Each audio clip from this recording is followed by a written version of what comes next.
الوطن يا للوطن حب الوطن من الإيمان.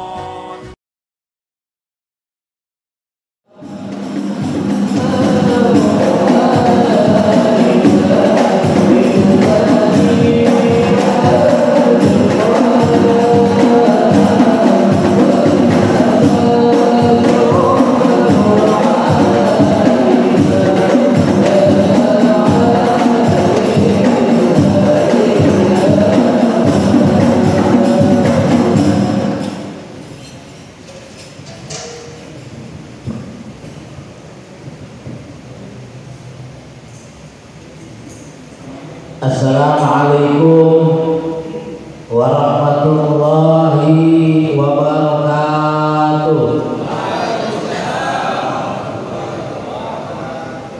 Bismillah walhamdulillahi arsala nabiyyahu Muhammadan sallallahu alaihi wasallam rahmatan lil alamin wa ba'atsahu liyutammima makarimal akhlaq. Asyhadu an la ilaha illallah wahdahu la syarika lah wa asyhadu anna sayyidana Muhammadan abduhu wa rasuluh. Allahumma shalli wa sallim wa barik ala sayyidina Muhammad wa ala alihi wa sahbihi ajma'in. Amma ba'd.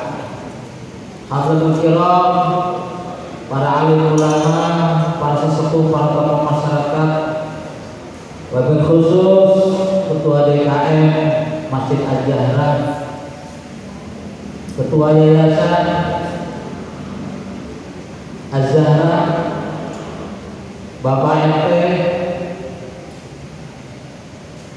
wabil akhos, para kiai, para tuan guru Yayasan Orang Mahni dari Ciputat, kalau juga nanti ada jatah Sekretaris MWCNU Al-Ustaz Anas, juga Wakil MWCNU Ustaz Yusuf, wakil khusus lagi Ketua LDNU Lembaga Dakwah Nahdlatul Ulama Tangerang Selatan Kiai Misbah, seluruh ketua-ketua ranting.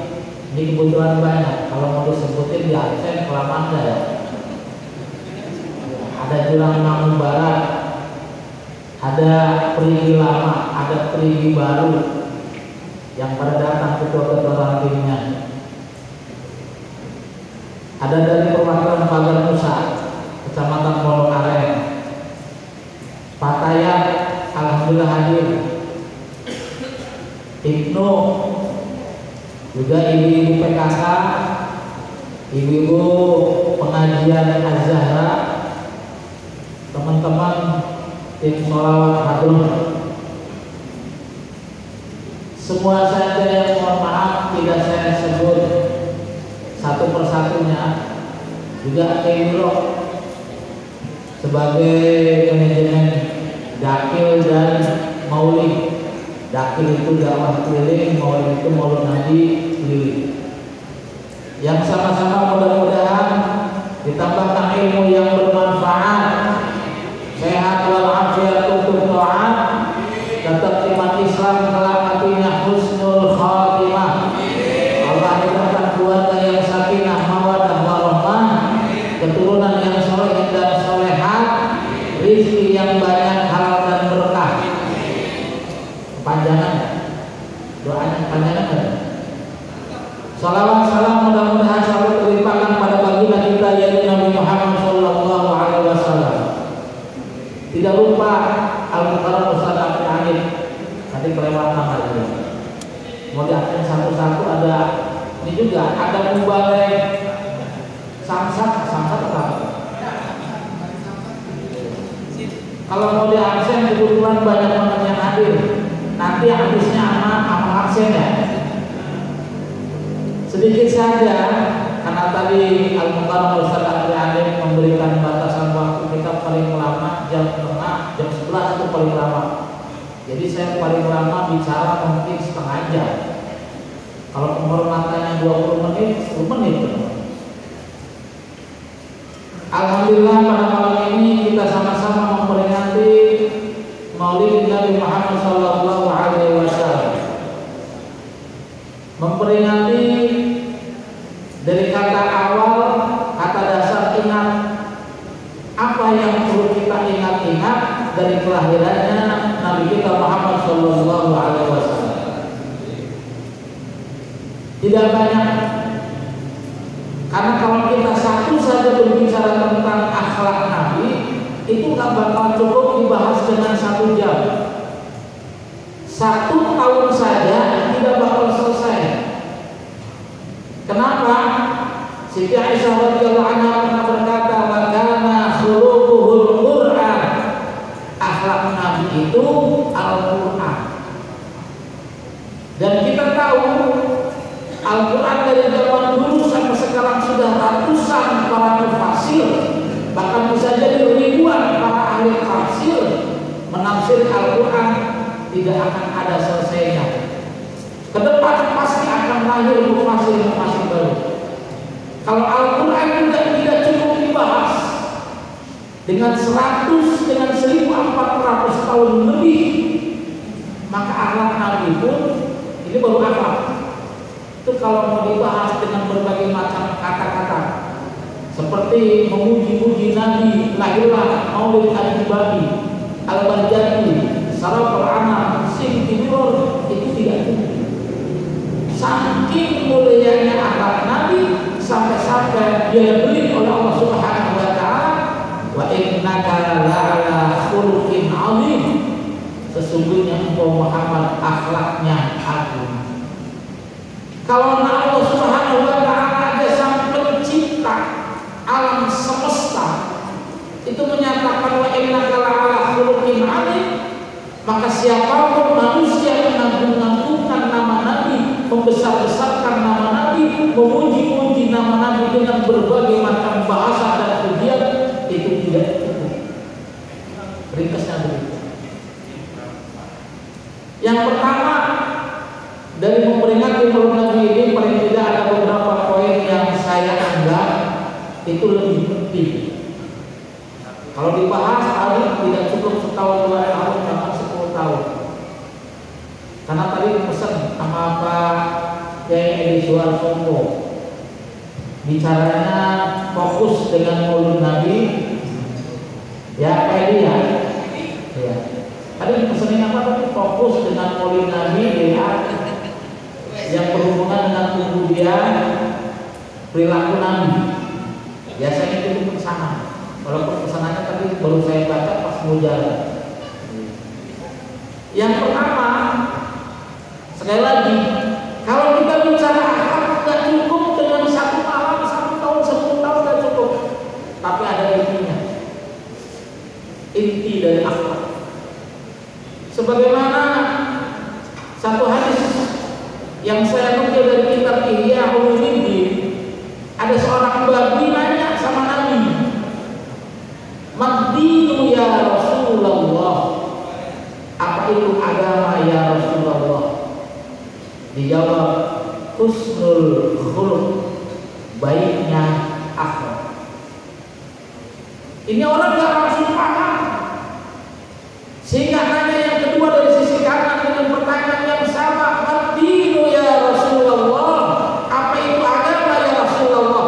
Dijawab, husnul khuluq, baiknya akhlak. Masih belum paham sehingga nanya yang ketiga dengan pertanyaan yang sama dan dijawab oleh Rasulullah dengan jawaban yang sama. Ketika hendak bertanya yang keempat, barulah Rasulullah memperjelas, apa kamu tidak paham apa itu husnul khuluq? Allah taghdab, maksudnya tidak suka marah. Kira suka marah nggak? Kadang-kadang ya, sering banyak senyumnya ya, kelihatan. Allah taghdab, tidak suka marah, tapi maksudnya adalah marah karena ego pribadi. Tapi kalau marah semata-mata karena ketaatan, agama diacak-acak, kebenaran disalah-salahin,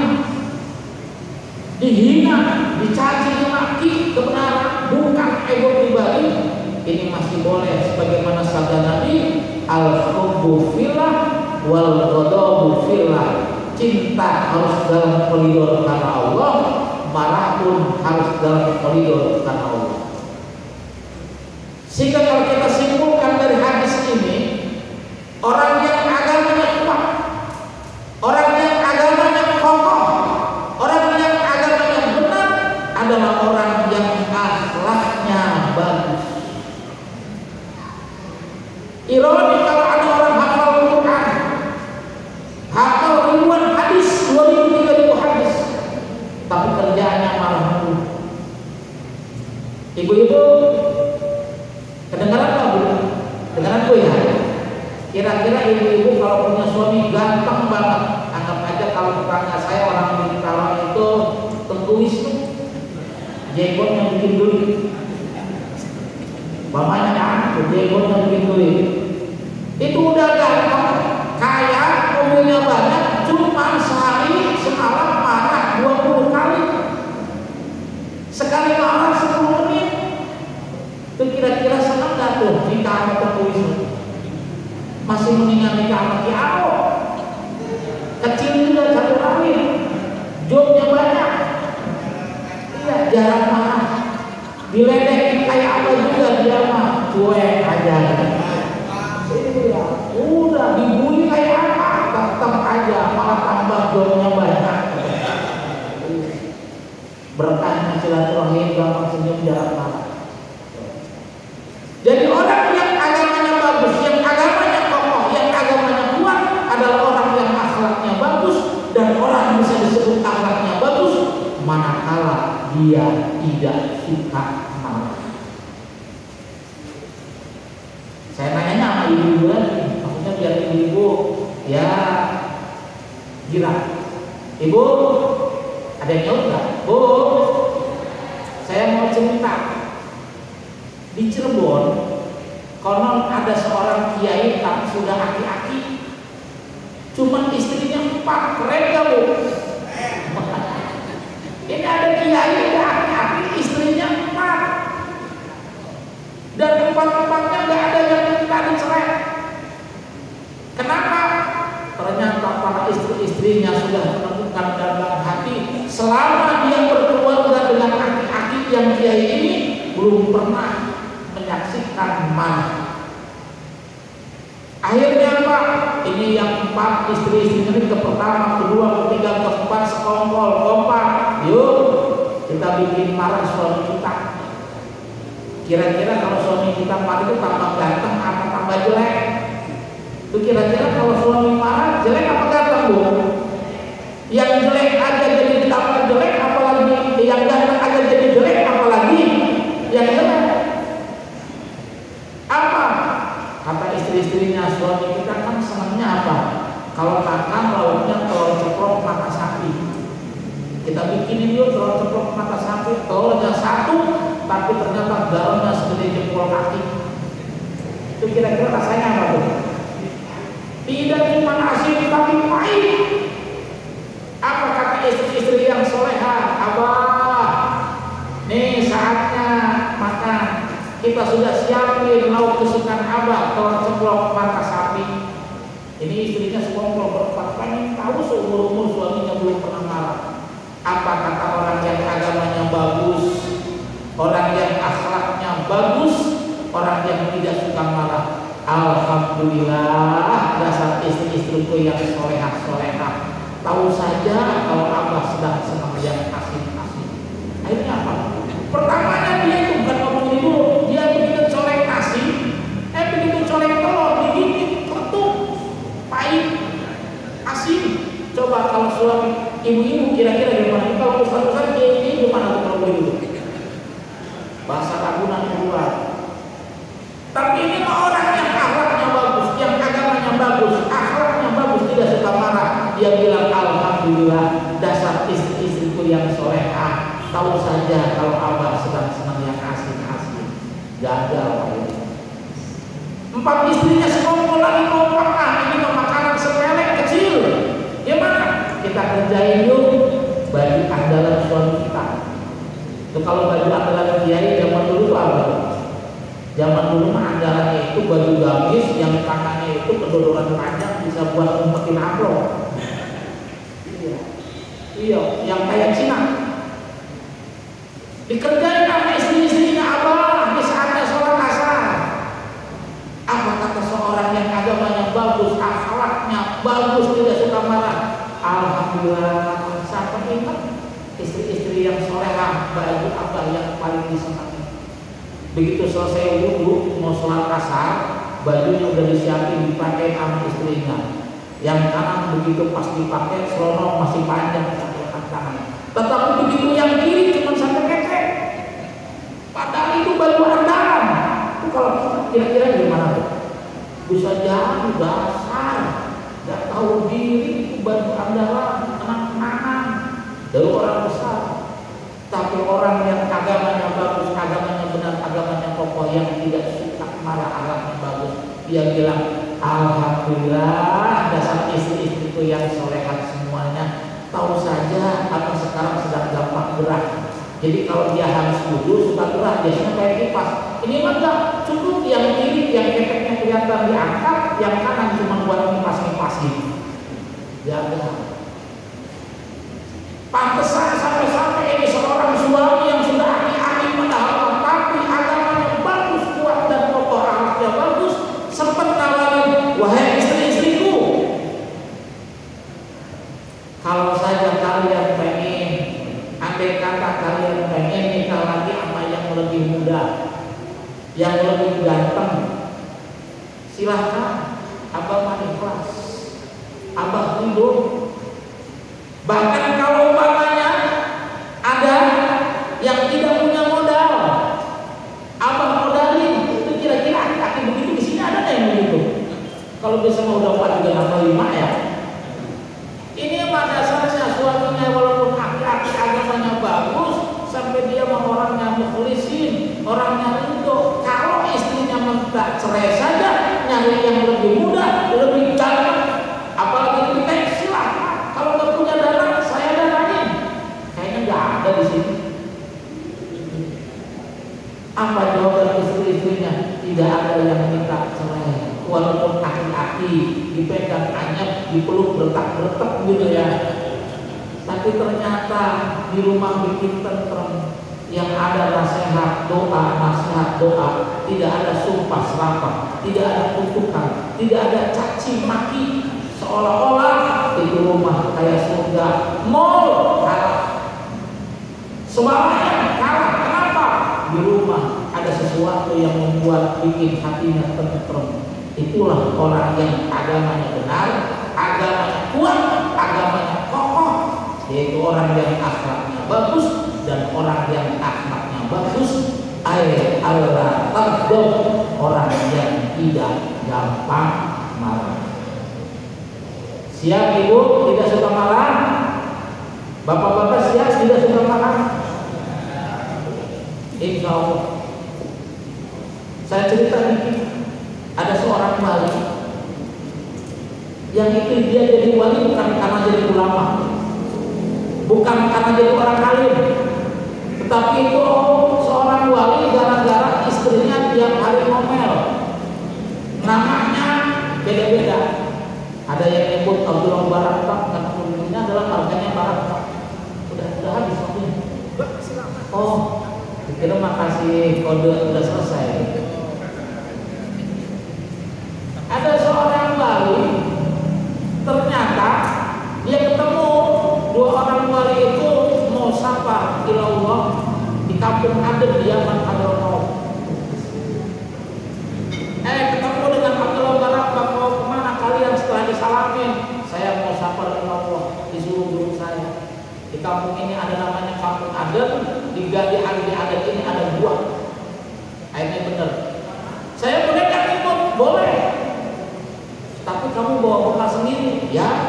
Terus kalian berdua bekalnya mana? Saya nggak gampang. Ada sebagian kecil yang oleh Allah dianugerahkan tanpa kasar, tanpa usaha, tetapi Allah kasih rezeki dengan mudah, rezeki berbentuk makanan dan macam-macam. Kita gak usah ikutin, itu makomnya beda. Begitu dia di dalam gua tafakur, munajat, sampai memfanakan diri, mewujudkan Allah dan mentiadakan dirinya, bahkan mentiadakan makhluk lama-kelamaan karena manusia lapar. Begitu lapar doa, habis doa ternyata di sampingnya ada makanan. Kagetnya Abdullah bin Abbas, hebat amat ini orang tanpa kerja kok bisa begitu. Di hari kedua, wali yang kedua doa lagi sama. Tetapi di hari yang ketiganya sekarang gantian kamu doa. Begitu pas doa, ternyata makanannya jauh lebih mewah daripada yang pertama dan yang kedua. Akhirnya dua wali ini kaget. Kok bisa begitu? Apa doanya? Saya cuma doa sama Allah, ya Allah, anugerahkan rezeki berbentuk makanan dengan berkahnya para nabi-nabi dan wali-wali, wabil khusus yang disebutkan oleh kedua teman saya. Terus kalau kalian berdua apa doanya? Saya minta Allah dengan berkahnya para nabi dan para wali-wali, khususnya wali besar kampung Aden ini yang bernama Abdullah Barakbak. Itu kata Abdullah Barakbak, itu mah nama saya.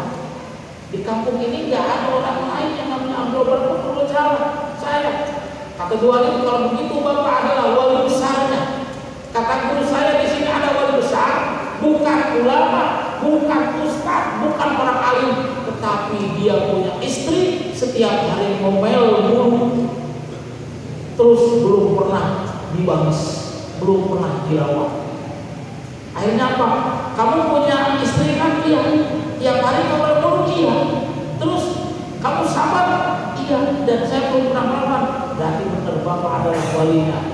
Ternyata ada wali yang tidak tahu kalau dirinya wali, ada wali yang tidak tahu kalau dirinya wali. Nah ini wali yang tidak tahu dirinya wali.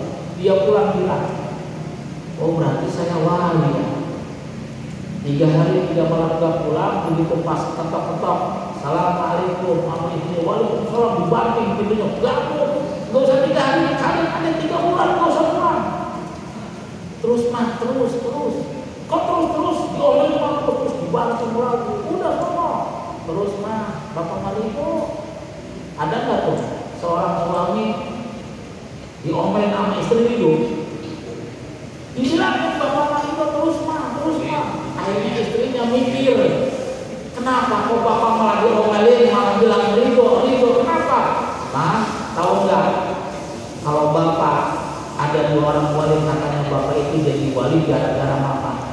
Wih, mamanya GR. Hah? Gara-gara mama? Iya. Apa gara-garanya? Gara-garanya mama tiap hari ngomel mulu, tapi bapak belum pernah balas. Maka dari itu, kata seorang wali cerita kepada murid-muridnya yang jadi wali 2 tadi, bapak itu diangkat oleh Allah jadi waliullah gara-gara bapak punya istri tiap hari ngomel dan bapak sabar belum pernah membalas omelannya. Bapak-bapak jadinya pengen wali gak tuh? Ibu-ibu pengen jadi wali gak suaminya? Jangan salah paham, nanti suaminya diomelin. Mending kalau diomelin jadi wali seru. Iya, yang ngomelinnya penting. Kualat. Akhirnya apa? Punya istri akhirnya kalau begitu Pak, maafin mulai sekarang juga, saya janji tidak akan marah lagi sama bapak. Suaminya jadi waliullah, istrinya juga jadi istri yang soleh. Itu gara-gara apa? La taqtur, jangan suka.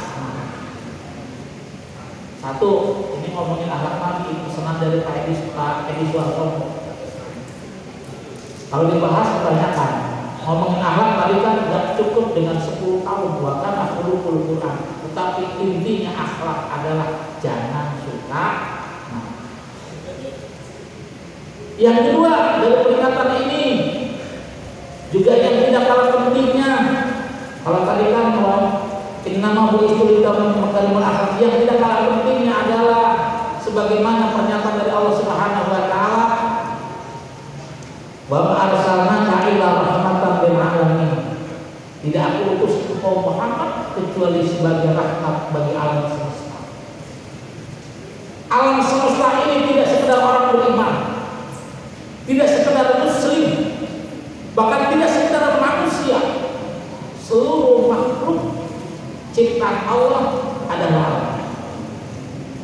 Selamat datang di awal.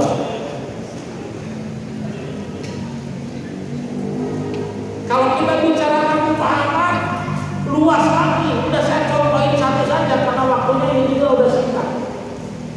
Jangankan Nabi Muhammad, ini ada seorang sosok waliullah Syekh Ma'ruf Al-Qurhi yang dia punya jiwa rahmatan lil alamin. Suatu ketika berlayar dengan murid-muridnya, begitu berlayar di laut. Saya kira di Timur Tengah ada laut, ternyata kan ada Laut Merah, ada Sungai Nil. Ketika berlayar di laut, bertemu dengan sekelompok anak-anak muda yang sedang pada mabuk-mabuk di tengah laut, naik perahu mabuk-mabuk, pada maksiat. Apa kata murid-muridnya Syekh Ma'ruf Al-Qurhi? Murid-muridnya kayak anak muda sekarang yang kadang teriak dikit-dikit Allahu Akbar, Allahu Akbar. Murid-muridnya emosi. Akhirnya usul sama gurunya, guru, sumpahin saja itu mereka agar perahunya kembali tenggelam. Tidak ada takutnya di atas lautnya Allah, maksiat. Coba bayangkan kalau kita orang yang maksiat, bisa jadi sama kayak murid-muridnya Syekh Ma'ruf Al-Qurhi. Tapi apa kata seorang yang punya jiwa rahmah, punya jiwa kasih sayang, punya jiwa sebagai orang yang estafet perjuangan Nabi, al-ulama warasatul anbiya. Syekh Ma'ruf Al-Qurhi justru berdoa, ya Rabb, wahai Tuhan, bahagiakanlah mereka kelak di yaumul qiyamah sebagaimana Kau bahagiakan mereka pada saat ini. Bahagiakanlah mereka kelak di yaumul qiyamah di akhirat sebagaimana Kau bahagiakan mereka pada saat ini. Orang yang mabuk-mabuk itu senang, bukan tambah disumpahi, dicaci maki supaya kemudian mati, tetapi justru orang yang punya jiwa kasih sayang berdoanya terbalik, bahagiakanlah mereka ya Allah sebagaimana Kau bahagiakan mereka pada saat ini. Dari doa yang tulus ini buat contoh, dari doa yang hatinya punya jiwa kasih sayang rahmatan lil alamin, orang yang pada maksiat mabuk saja tembus dapat hidayah, sehingga mereka nengok perahunya Syekh Ma'ruf Al-Qurhi dikejarlah sampai ke darat, dan sampai darat nangis, semuanya pengen tobat dan minta dididik jadi murid-muridnya. Akhirnya dididiklah oleh orang yang punya jiwa rahmatan lil alamin, itu mantan orang-orang yang para pemabuk ahli maksiat jadi ulama-ulama Allah, bahkan jadi wali-walinya Allah. Paling tidak berpikir kalau ada orang-orang yang mabuk, anak-anak muda yang mabuk, mungkin bapak ibunya mau pengen punya anak yang soleh dan soleha. Jangan bantuin misi iblis. Iblis nyumpahin manusia, nuduh manusia agar manusia tersesat, kemudian nanti nantinya suruh khotimah masuk neraka jadi temannya. Jadi kalau kita yang suka menghujat, mencaci, memaki, nyumpahin, nuduh, itu mengebantuin misinya iblis. Tapi bantuin misinya para nabi-nabinya Allah agar manusia itu dalam kebenaran dapat hidayah, sehingga matinya husnul khatimah kembali ke tempat semula Nabi Adam menciptakan, itu surganya Allah. Maka orang yang punya jiwa rahmatan lil alamin tidak ada bahasa sumpah, serapah, caci maki dan kutukan. Yang ada nasihat dan doa, nasihat dan doa. Introspeksi buat kita. Kalau kita dikit-dikit masih suka bilang bodoh, tolong, anjing, apalagi la'natullah, itu bukan misinya para nabi-nabi Allah, tapi itu misinya iblis la'natullah. Maka dari itu, yuk kita optimis dari sekarang. Kadang ironi ada orang meluk nabi, acaranya meluk nabi, ceramahnya ngomongin akhlak nabi, tapi kalau ceramah dikit-dikit bego lu. Apa itu dulu? Ngomong-ngomong kadang-kadang tolong, cuma gara-gara beda pendapat, nggak usah.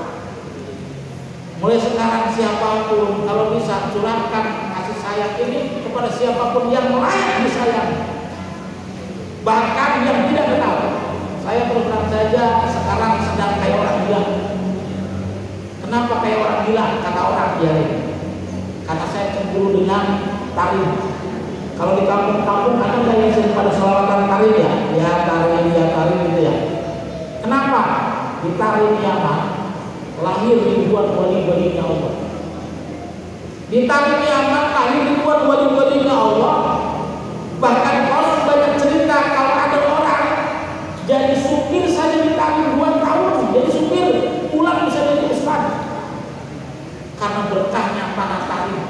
wali-walinya optimis, tidak ada sumpah serapah, yang ada mendoakan untuk generasi seterusnya. Bisa jadi ya Allah, siapapun yang lewat Karim kasih hidayah, kasih taufik, kasih berkah, kasih rahmat, sehingga sekarang dapat berkahnya. Siapapun yang lewat Karim, bulan balik jadi sudah 2 tahun saja, itu bisa jadi ustaz, jadi kiai, saking berkahnya Karim. Maka saya terserah disebut gila ataupun disebut orang tukang ngayal, saya sekarang juga sering mulai berdoa, paling tidak buat Kampung Rawa. Siapapun yang lewat Kampung Rawa, ya Allah kasih hidayah, kasih rahmat, kasih keberkahan, dan mudah-mudahan sekarang nih silakan doakan masyarakat Geraha, Pondok Aren, mudah-mudahan tidak kalah dengan Karim. Kan kayak gila gitu ya. Kan itu tempat para wali. Emang nggak boleh doa begitu? Boleh. Jangan batasi kekayaan Allah, jangan batasi rahmat Allah, jangan batasi maha pemberinya Allah. Bayangkan dalam kitab Nasrul Iman, kalau saja manusia dari zaman dulu sampai akhir, begitu pula bangsa jin dari zaman dulu sampai akhir, jin itu bisa jadi triliunan. Kumpul di tempat yang tinggi, kemudian mereka berdoa memohon kepada Allah Subhanahu wa Ta'ala, dan seluruh permohonannya bangsa jin dan manusia dikabul, dijawab oleh Allah Subhanahu wa Ta'ala. Itu tidak mengurangi kekayaan Allah, kecuali cuma seperti jarum yang dicelupkan ke dalam air laut, kemudian ditarik kembali